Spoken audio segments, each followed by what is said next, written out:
찬송가 540장으로 찬송하시겠습니다. 540장 찬송입니다.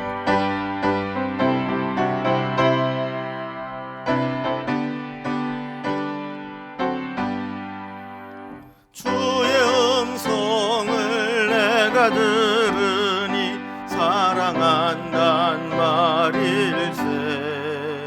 믿는 마음으로 주께 가오니 나를 영접하소서.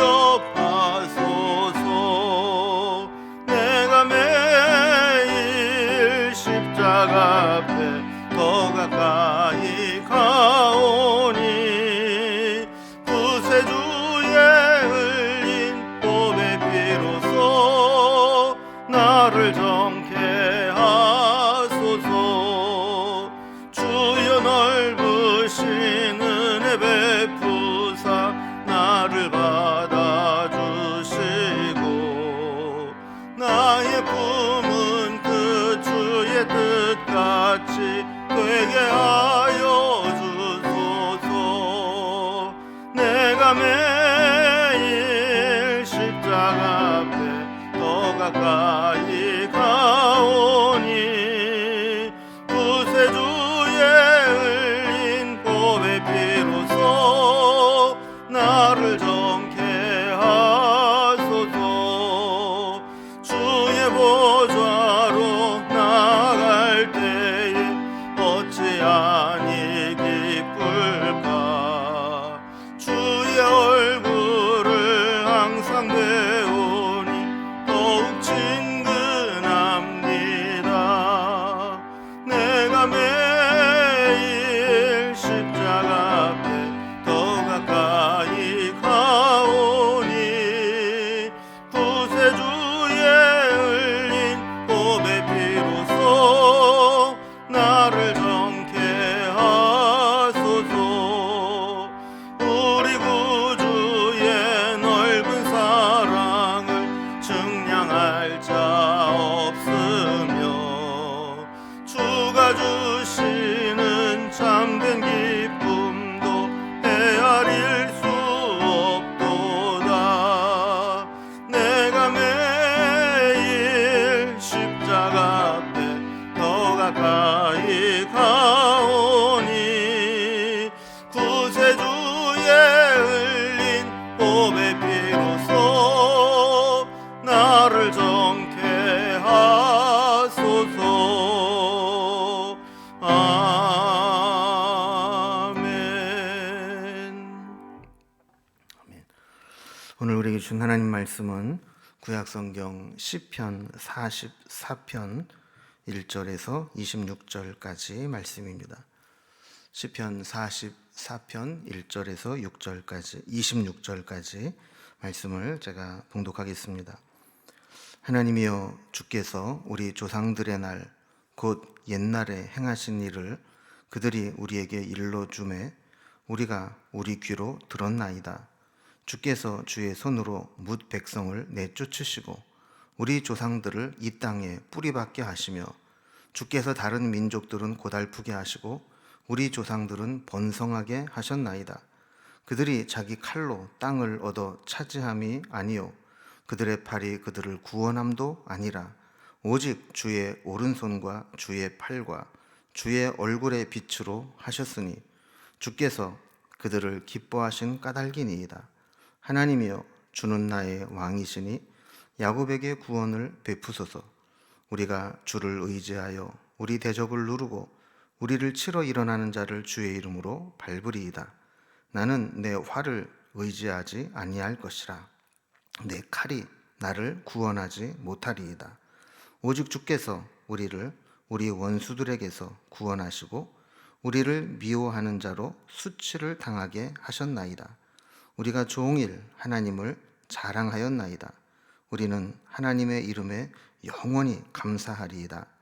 그러나 이제는 주께서 우리를 버려 욕을 당하게 하시고 우리 군대와 함께 나아가지 아니하시나이다. 주께서 우리를 대적들에게서 돌아서게 하시니 우리를 미워하는 자가 자기를 위하여 탈취하였나이다. 주께서 우리를 잡아먹힐 양처럼 그들에게 넘겨주시고 여러 민족 중에 우리를 흩으셨나이다. 주께서 주의 백성을 헐값으로 파시며 그들을 판값으로 이익을 얻지 못하셨나이다. 주께서 우리로 하여금 이웃에게 욕을 당하게 하시니 그들이 우리를 둘러싸고 조소하고 조롱하나이다. 주께서 우리를 뭇 백성 중에 이야기거리가 되게 하시며 민족 중에서 머리를 흔들물 당하게 하셨나이다. 나의 능력이 종일 내 앞에 있으며 수치가 내 얼굴을 덮었으니 나를 비방하고 욕하는 소리 때문이요 나의 원수와 나의 복수자 때문이니이다. 이 모든 일이 우리에게 임하였으나 우리가 주를 잊지 아니하며 주의 언약을 어기지 아니하였나이다. 우리의 마음은 위축되지 아니하고 우리 걸음도 주의 길을 떠나지 아니하였으나 주께서 우리를 승냥이의 처소에 밀어 넣으시고 우리를 사망의 그늘로 덮으셨나이다. 우리가 우리 하나님의 이름을 잊어버렸거나 우리 손을 이방 신에게 향하여 폈다면 하나님이 이를 알아내지 아니하셨으리이까. 무릇 주는 마음의 비밀을 아시나이다. 우리가 종일 주를 위하여 죽임을 당하게 되며 도살할 양같이 여김을 받았나이다. 주여 깨소서. 어찌하여 주무시나이까. 일어나시고 우리를 영원히 버리지 마소서. 어찌하여 주의 얼굴을 가리시고 우리의 고난과 압제를 잊으시나이까. 우리 영혼은 진토 속에 파묻히고 우리 몸은 땅에 붙었나이다. 일어나 우리를 도우소서. 주의 인자하심으로 말미암아 우리를 구원하소서. 아멘. 시편 44편은 하나님의 백성이 전쟁에 패하고 포로로 끌려가면서 지은 시로 알려져 있습니다. 그래서 12절 말씀을 먼저 보면 주께서 주의 백성을 헐값으로 파시며 그들을 판값으로 이익을 얻지 못하셨나이다 그랬는데, 여기에서 주의 백성을 헐값으로 파셨다라는 것은 전쟁에 패하고 포로로 끌려가게 된 자신의 형편을 이야기하는 겁니다. 자, 이런 상황에서 시인이 하나님께 어떤 기도를 드리고 있는지 시편 44편의 말씀을 통해 살펴보도록 하겠습니다. 먼저 1절에 보면 하나님이여 주께서 우리 조상들의 날 곧 옛날에 행하신 일을 그들이 우리에게 일러주매 우리가 우리 귀로 들었나이다 그랬습니다. 시인은 지금 포로가 되어서 노예로 끌려가면서 그들 중에 누군가가 하나님이 예전에 그들의 조상들에게 어떻게 행하셨는가에 대해서 이야기하는 것을 듣게 되었다는 겁니다. 이 포로로 끌려간다는 건 절망스러운 상황 아닙니까? 그런데 이런 절망스러운 상황 가운데에서도 하나님의 말씀이 들려지고 하나님이 행하신 일들이 들려지게 될 때 놀라운 일들이 일어나게 됩니다. 절망 가운데 소망을 품게 되고 도저히 희망을 가질 수 없을 때 새로운 꿈을 꾸게 되는 것이죠. 자, 그렇다면 그가 들었던 말씀이 어떤 내용들인가 한번 보겠습니다. 2절에 보면요, 주께서 주의 손으로 뭇 백성을 내쫓으시고 우리 조상들을 이 땅에 뿌리박게 하시며 주께서 다른 민족들은 고달프게 하시고 우리 조상들은 번성하게 하셨나이다 그랬습니다. 이것은 아마도 이스라엘 백성들이 출애굽해서 가나안 땅에 들어가는 과정을 고백한 겁니다. 이스라엘 백성들이 출애굽한 후에 광야를 지나서 가나안 땅에 들어갔는데 거기는 빈 땅이 아니었고 이미 가나안 족속들이 살고 있었습니다. 그런데 하나님이 그 백성들을 고달프게 하시고 내쫓으시고 자신들의 조상들은 그 땅에 뿌리박고 번성하게 살게 하셨다라는 겁니다. 3절에 보면 그들이 자기 칼로 땅을 얻어 차지함이 아니요 그들의 팔이 그들을 구원함도 아니라 오직 주의 오른손과 주의 팔과 주의 얼굴의 빛으로 하셨으니 주께서 그들을 기뻐하신 까닭이니이다 그랬습니다. 자, 이렇게 하나님께서 자기의 조상들을 가나안 땅으로 인도하여 내시고 그들을 쫓아내게 하시고 그 땅에 차지하게 하신 것은 그 조상들의 힘과 능력 때문이 아니라는 거예요. 오히려 하나님의 오른손과 하나님의 팔과 하나님의 얼굴의 빛이 은혜를 베풀었기 때문에 가능한 일이었다라는 것이죠. 왜 과거에 이런 일들을 말씀하고 그 말씀을 붙잡는가 하면 지금도 곤경과 어려움에 처해 있을 때 과거에 우리 조상들과 함께 하시고 구원하신 하나님이 우리도 구원해달라 하는 그런 내용인 것이죠. 4절과 5절을 이어서 보면 하나님이여 주는 나의 왕이시니 야곱에게 구원을 베푸소서. 우리가 주를 의지하여 우리 대적을 누르고 우리를 치러 일어나는 자를 주의 이름으로 밟으리이다. 그랬습니다. 지금 시인이 마찬가지로 지금 곤경에 처해 있고 포로로 끌려가는 상황 가운데 있지만 하나님이 예전에 능력을 행하시고 은혜를 베푸셨던 하나님이 우리와 함께 하시고 도와주시기만 하신다면 우리의 대적이 되는 자들을 다 물리칠 수 있다는 고백입니다. 그래서 6절에 보면 시인은 자신의 힘을 의지하지 않고 하나님을 의지하겠다고 이야기합니다. 6절입니다. 나는 내 활을 의지하지 아니할 것이라. 내 칼이 나를 구원하지 못하리이다. 그랬습니다. 여러분, 우리가 만나는 문제들 가운데에는 우리가 조금만 노력하고 힘쓰면 해결할 수 있는 문제들도 많이 있습니다. 그러나 어떤 것들은 우리가 아무리 애를 쓰고 힘을 써도 우리의 힘으로는 해결할 수 없는 문제들도 있다는 것을 알게 됩니다. 지혜로운 사람은 그런 문제가 있을 때 끝까지 자기 힘으로 해보려고 애쓰는 게 아니라 오히려 하나님을 의지하고 하나님을 바라보는 모습을 갖게 된다는 것이죠. 7절에 보면 오직 주께서 우리를 우리 원수들에게서 구원하시고 우리를 미워하는 자로 수치를 당하게 하셨나이다. 그랬습니다. 하나님을 의지하고 하나님의 도우심을 구하는 자들에게는 하나님이 저들을 구원하시고 원수들은 수치를 당하게 하셨다라는 것을 다시 한번 고백합니다. 그래서 그는 종일토록 나는 우리를 구원하신 하나님을 영원히 찬양하고 자랑할 것이다 라고 이야기하죠.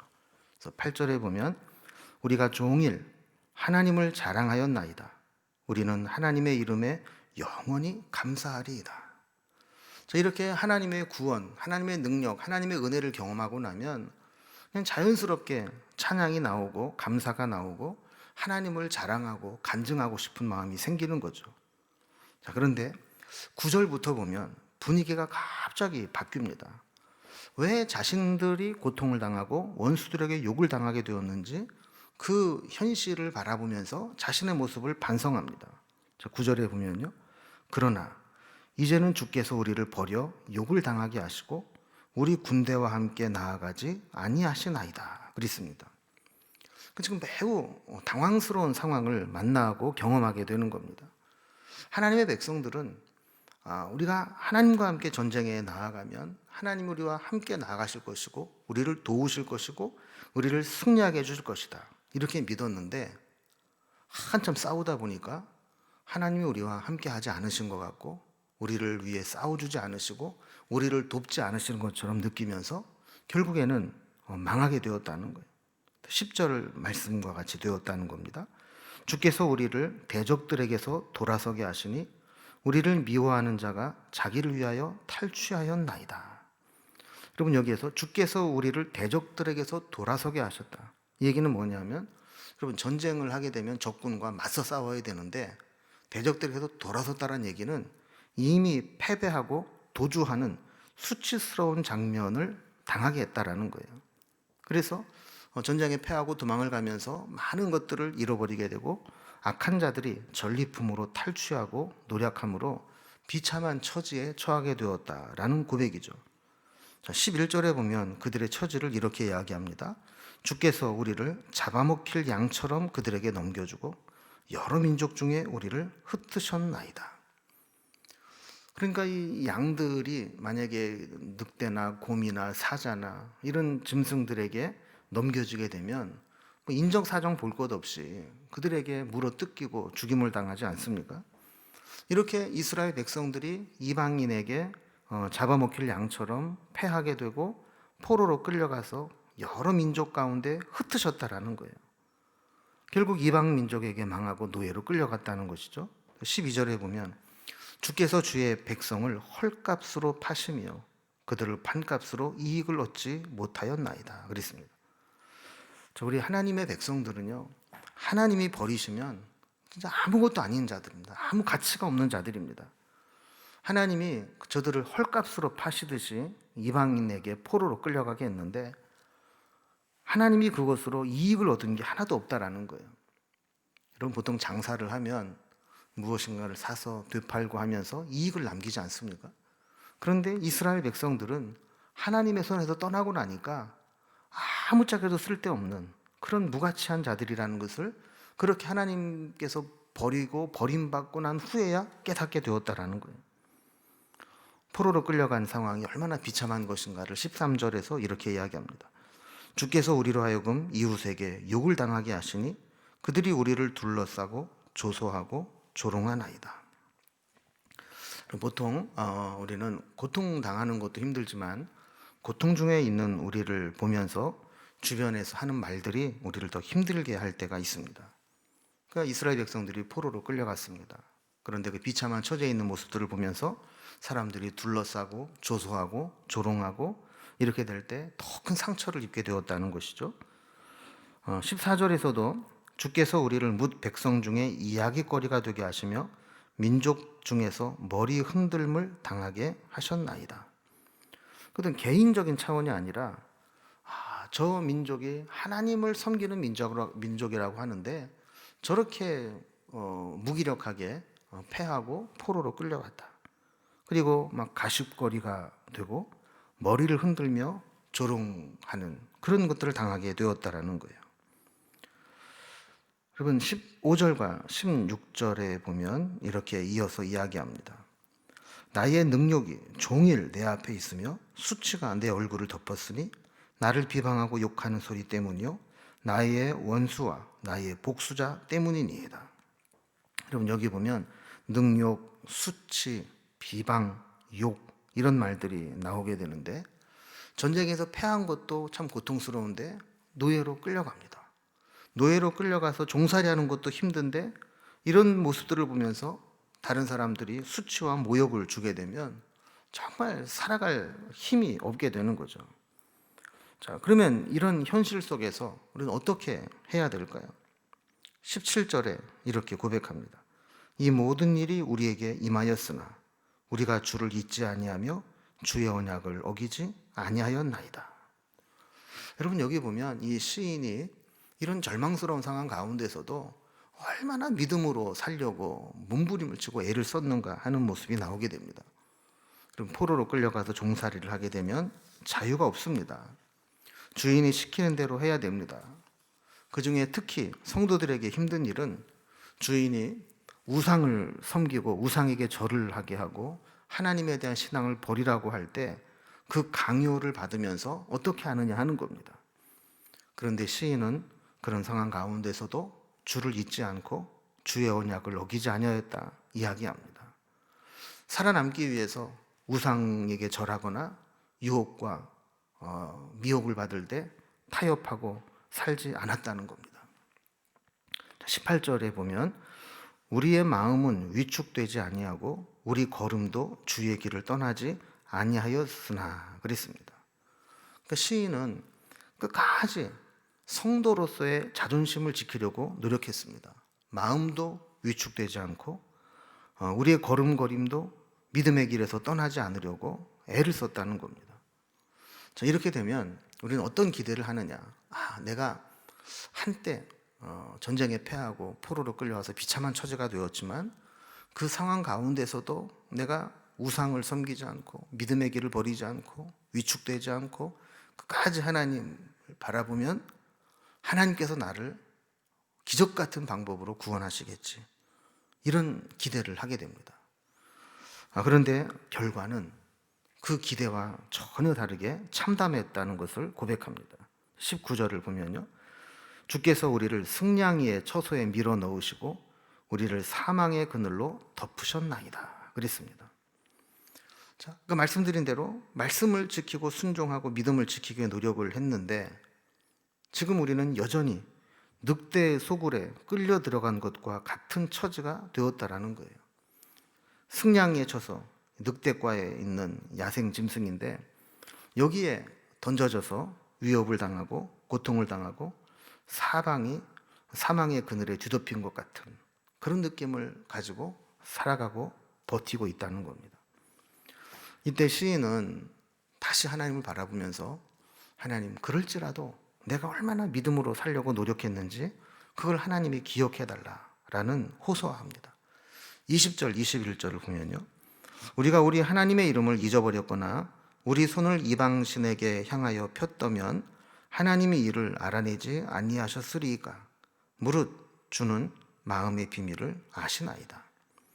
자, 여기에서 우리가 우리 손이 이방신에게 향하여 폈다라는 것은 우상에게 도움을 요청하거나 우상을 의지하는 마음이 생겼다는 것이죠. 그런데 시인은 그렇게 하지 않았다는 거예요. 만약에 시인의 마음속에 조금이라도 그런 마음이 있었다면 하나님은 마음의 비밀을 아시는 분이기 때문에 그거 다 아실 거라는 거죠. 그러면서 하나님의 도우심을 구합니다. 22절에 보면 우리가 종일 주를 위하여 죽임을 당하게 되며 도살할 양같이 여김을 받았나이다. 지금 포로로 끌려와서 살아가는 상황들이 마치 인간 도살장과 다를 바가 없다라는 것이죠. 무차별하게 아주 무지막지하게 부려먹고 또 죽으면 그냥 버리고 이런 상황이었다는 거예요. 이런 상황 가운데서 그는 더 하나님을 바라봅니다. 여러분, 우리가 믿음의 길을 가다가 내가 기대한 대로 되지 않았을 때 우리는 낙심하기 쉬운데 사실 그때가 더 기도할 때이고 그때가 더 하나님을 바라보고 붙잡을 때입니다. 그래서 23절, 24절에 보면요. 주여 깨소서 어찌하여 주무시나이까. 일어나시고 우리를 영원히 버리지 마소서. 어찌하여 주의 얼굴을 가리시고 우리의 고난과 압제를 잊으시나이까. 그랬어요. 여러분, 이제 하박국 선지자도 그렇고 우리 모든 사람들이 다 그렇습니다. 우리가 기대했던 대로 하나님의 응답이 이루어지지 않을 때, 우리가 생각했던 때에 응답이 이루어지지 않을 때 우리가 하는 기도 가운데는 어찌하여, 언제까지 이런 말들이 자주 나오게 되는 것이죠. 하나님께서 속히 개입해 주시고 하나님이 속히 응답해 주시기를 바라는 마음을 그렇게 고백하는 겁니다.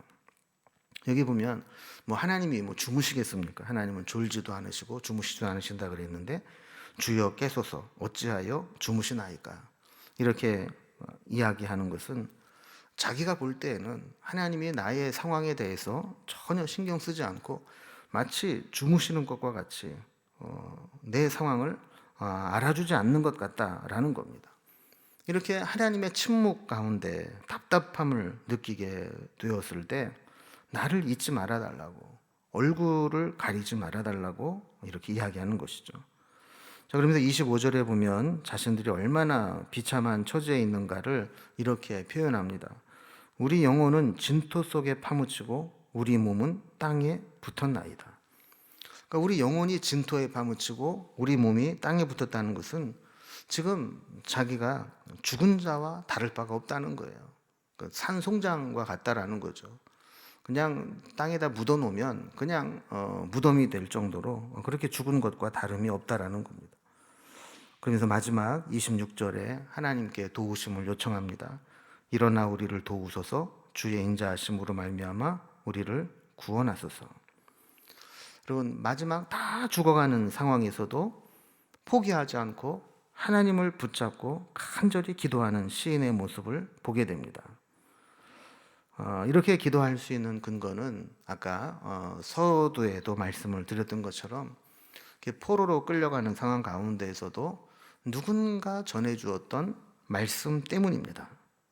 그 말씀을 깨달을 때 그는 절망하고 포기하고 낙심할 수 있는 상황 가운데에서도 다시 하나님의 인자와 자비를 구하고 하나님의 은혜를 기다리게 되는 겁니다. 여러분, 우리도 금년 한 해 동안 이렇게 코로나로 인해서 힘든 시간들을 보내오지 않았습니까? 정말 지칠 때도 되었고 힘에 겹다고 느낄 때도 되었습니다. 그럴 때 우리가 낙심하기 쉽고 좀 힘들어 죽겠다 이런 말이 나오기 쉽지만 어디에선가 들었던, 언젠가 들었던 그 하나님의 말씀이 우리에게 다시 소망을 주고 힘을 주고 꿈을 갖게 하고 하나님께서 또 새해에는 우리에게 어떻게 역사하실 것이다라고 하는 기대감을 갖고 새롭게 시작하는 힘을 얻게 되는 겁니다. 여러분 한 해 동안 고생 정말 많으셨고 힘든 시간들 보내오셨지만 새해에는 하나님께서 새로운 은혜, 또 새로운 축복, 또 새로운 우리에게 믿음을 새롭게 주셔서 능히 넉넉하게 이겨낼 수 있는 한 해가 되기를 주님의 이름으로 기원합니다. 기도하겠습니다. 하나님 아버지, 2020년 시작한 게 정말 엊그제 같은데 한 해 동안 정신없이 코로나와 싸우고 또 우리 앞에 주어져 있는 현실과 다투며 헤쳐나오느라 어떻게 하다 보니 1년이 이렇게 벌써 지나가고 말았습니다. 우리의 모습을 보면 지칠 때도 되었고 낙심할 때도 되었지만 우리는 여전히 하나님을 바라보고 언젠가 또 누군가에게 들었던, 그리고 내가 예전에 묵상하고 바라보았던 그 말씀들이 다시 우리의 심령 속에 되살아나게 하시고 그 말씀을 기억해낼 때 다시 한번 우리가 꿈을 꾸고 소망을 품고 다시 한번 믿음으로 일어서는 기회가 될 수 있도록 인도해 주시옵소서. 여전히 우리와 함께 하시고 우리를 도우시는 하나님을 바라보니 하나님께서 금년 잘 마무리하고 내 새년에는 아버지 하나님께 주는 그 은혜로 힘차게 시작하는 저희들이 되게 하여 주옵소서. 예수님의 이름으로 기도드리옵나이다. 아멘. 각자 가져오신 기도의 제목들로 자유롭게 기도하시겠습니다.